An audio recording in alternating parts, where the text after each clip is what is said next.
see you. I like treating you, all right? It's going well. Sarah McBride says she's not trying to make history. I'm doing this to give back, I'm doing this to serve, I'm doing this to make a difference.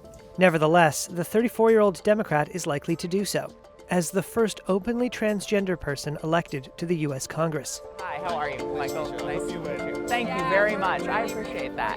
Thank you. I appreciate that. McBride is favored to win Delaware's sole seat in the U.S. House of Representatives, and she's no stranger to blazing a trail. In 2016, she became the first openly transgender person to address a major U.S. political convention.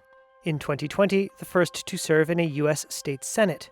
However, McBride says she's not running on her identity. I am very mindful that my responsibility is not to any other community that I'm a part of other than the community that is the state of Delaware. You mean so much to the community.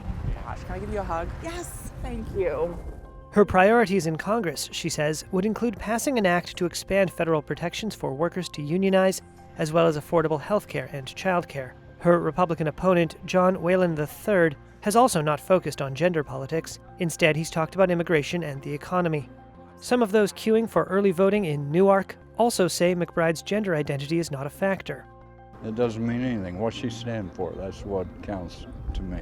I think it's good to set as a precedent. It doesn't change my opinion of her as a candidate.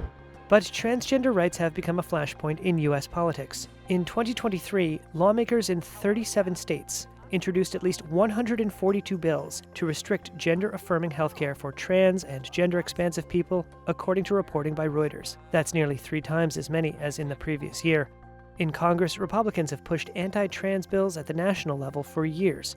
McBride has also faced her share of attacks. That includes being mocked by Republican lawmaker Marjorie Taylor Greene during an appearance on former Trump advisor Steve Bannon's podcast. There's no question that our politics is toxic. It's cruel, its discourse is coarse.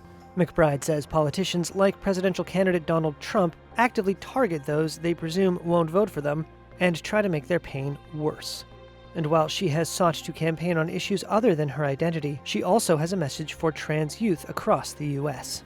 Anyone who worries that the heart of this country is not big enough to love them too should know that they belong, that nothing is truly impossible, that who you are and your ability to dream big dreams are not mutually exclusive, and that our democracy is big enough for all of us.